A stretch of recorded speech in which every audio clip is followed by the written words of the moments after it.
नमस्कार बंधू भगिनींनो, आपल्या सगळ्यांचं सहर्ष स्वागत आहे स्वास्तिकम या माझ्या चॅनलवर। आज मी आपल्यासाठी श्री नवनाथ भक्ती सार याच्यातील शेवटचा अध्याय 40 हा घेऊन आलेली आहे। तरी आपण सगळ्यांनी श्रवण करा।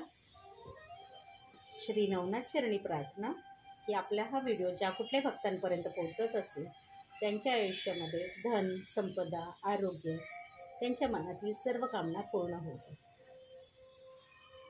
ओम चैतन्य नवनाथभ्यो नमः। ओम चैतन्य नवनाथभ्यो नमः। अध्याय 40 इंद्राचा सोमयाग, नाथांचा आशीर्वाद व समारोप। श्री गणेशाय नमः। चरपटींची दुर्दशा केलेलीपासून इंद्राच्या चित्तास स्वस्थता नव्हती। आपल्यासारखे बलाढ्य देवराजाला एका जतीने नामोहरम करावे हे शल्य त्यांच्या जिव्हारी लागत होते। भविष्यात अशी नामुष्की ओढवू नये म्हणून त्यांनी सर्व देवांची एक विशेष सभा बोलवली। त्या सभेत बृहस्पतींना उद्देशून ते म्हणाले, गुरुजी, चरपटीनाथ वयाने लहान असले तरी वातकर्षण विद्येच्या बळावर स्वतःच्या सामर्थ्याचा ठसा उमटवून गेले। ते वातकर्षण अस्त्र देवांना मिळालेच पाहिजे असा माझा अनुग्रह आहे। तरी कृपा करून त्या अस्त्रप्राप्तीसाठी आम्ही काय करावे ते सांगावे। त्यावर देवगुरु म्हणाले, तुमची विवंचना मी जाणतो। ती अस्त्रविद्या प्राप्त करण्यासाठी सोमयागाचे आयोजन कर। त्यानिमित्ताने नाथांना येथे बोलवा। त्यांची सेवा करून त्यांना प्रसन्न करून घ्या आणि गोड बोलून ही विद्या मिळवा। ती युक्ती इंद्रास पसंत पडली। त्याने सोमयागाची योजना आखली। मग स्वतःच्या रथ पाठवून मच्छिंद्रांचे पिताजी उपरिचर वसू यांना बोलवून घेतले। उत्तम आदर सत्कार करून त्यांना संतुष्ट केले। त्यांना आपला मनोदय सांगितला आणि नवनाथाच्या आणण्याची जबाबदारी त्यांच्यावर सोपवली। ते मच्छिंद्र भेटीस बद्रिकाश्रमास गेले तेव्हा योगायोगाने गोरक्ष, धर्मनाथ, चौरंगी, कानिफ, गोपीचंद, जालंधर, अडबंग ही नाथ मंडळी तेथे उपस्थित होती। त्यांना बरोबर घेऊन ते हेलपटास गेले। तेथे मैनावतीला आपल्या समवेत घेतले।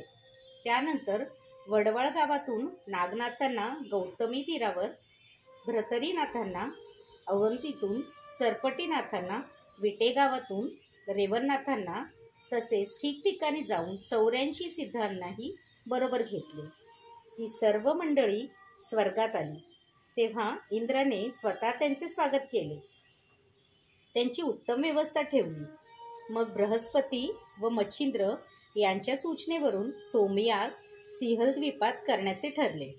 तिथे मैनाकिनी व मीनानाथ होते।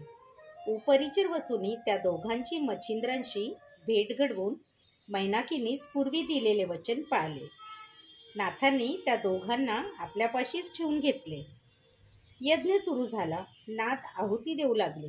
यजमान इंद्र यज्ञाला बसला होता।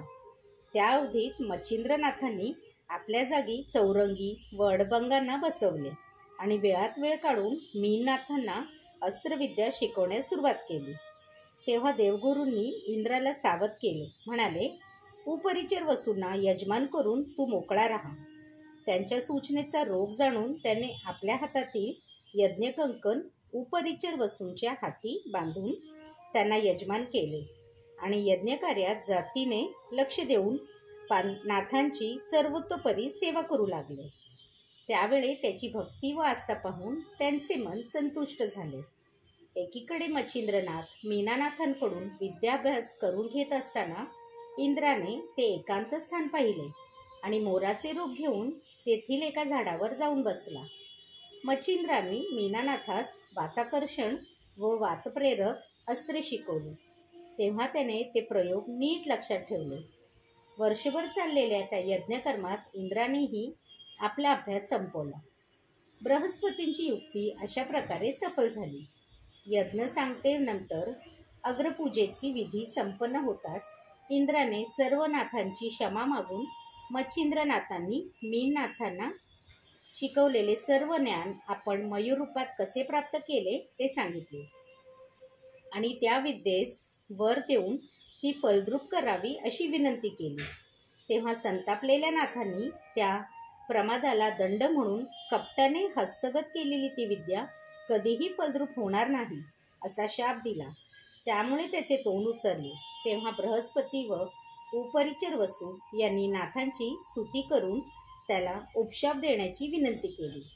तेव्हा ते म्हणाले, इंद्राने 12 वर्षे घोर तपश्चर्या केली आणि कोणत्याही नाथपंथीयास त्रास दिला नाही तरच ही विद्या सफल होईल.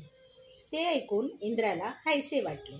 त्याने सर्व नाथांना मनोभावे वंदन केले. म्हणून नाथपंथांवर देवांची कृपा आहे, त्यांना दैवी त्रास होत नाही. असो, सोमयागाची विधिवत सांगता झाल्यावर त्या सर्व नाथजतींनी उपस्थितींचा निरोप घेतला. मच्छिंद्रांनी मीननाथांना आपल्या समवेत नेले. त्या समयी मैनाकिनीस वाईट वाटत होते, पण तिने स्वतःला सावरले. नाथांनी मैनावतीस हेलपटास पोचवले आणि ते सर्वजण पुनश्च तीर्थयात्रा करत हिंडू लागले. इंद्राने सह्याद्री पर्वतावर 12 वर्षे घोर तप केले. तेव्हा मंत्रप्रयोगाच्या वेळी तो जे पाणी सोडत असे त्याचाच पुढे प्रवाह तयार झाला आणि ते पुढे भीमरतीस मिळालं. इंद्राने स्वर्गातून येताना कमंडलूत मणिकर्णिकेचे पाणी आणले होते. ते त्याच्याच हातात मार्गस्थ झाले, म्हणून त्या नदीला इंद्रायणी नाव पडले. तप पूर्ण होताच इंद्र स्वस्थानी गेला. तीर्थयात्रा करणारे नाथ शके 1710 पर्यंत प्रकट रूपात वावरले. मग मात्र आपापल्या स्थानी गुप्त होऊन राहिले. कानिफ आणि मच्छिंद्र यांनी जवळजवळ वास्तव्य केले. जालंधर व गहिनीनाथ हे अनुक्रमे जानपीर व गैबीपीर नावानी गर्भगिरीवर राहिले. नागनाथ वडवाळ गावी तर रेवणनाथ विटेगावी राहिले. भ्रतरी पाताळात, मीननाथ स्वर्गात, गोपीचंद धर्मनाथ मैनावती वैकुंठात तर गोरक्ष गिरणार क्षेत्री दत्ताश्रमात राहिले. सरपटी, चौरंगी व अडबंगनाथजी आजही गुप्त रूपाने तीर्थयात्रा करत आहेत.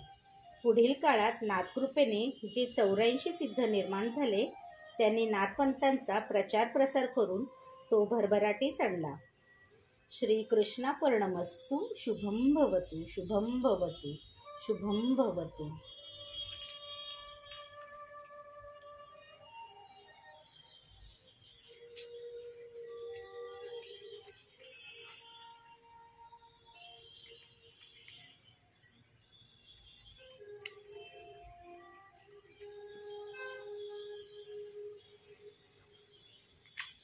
नवनाथांचा श्लोक. गोरक्ष, जालंधर, चरपटाशव, अडभंग, कानिफ, मच्छिंद्राद्या, चौरंगी, गिरिवाण, कर्भधी, संध्या, भूम्या, बभुर्णवरनाथ, सिद्धा, श्री गुरु दत्तात्रय पर्णमस्तु. शुभं भवतु, शुभं भवतु, शुभं भवतु. इथे हा अध्याय 40 संपलेला आहे आणि हे श्री नवनाथ भक्तिसार ह्याच्यातील सगळे अध्याय संपलेले आहे. आज ह्या पारायणाचा शेवटचा दिवस आहे आणि आज ह्या पुस्तकामध्ये लिहिल्याप्रमाणे माझं वाचन तर झालेलं आहे. यानंतर 9 मुलांना त्यांना जेवण आणि त्यांना काही दक्षिणा देऊन आज हे माझं व्रत पूर्ण होत आहे. आपल्या सगळ्यांनाही याचा लाभ हो हीच नवनाथ चरणी प्रार्थना. इंद्रां दत्तात्रय नमो नमः. श्री नवनाथ पर्णमस्तु. शुभं भवतु, शुभं भवतु, शुभं भवतु.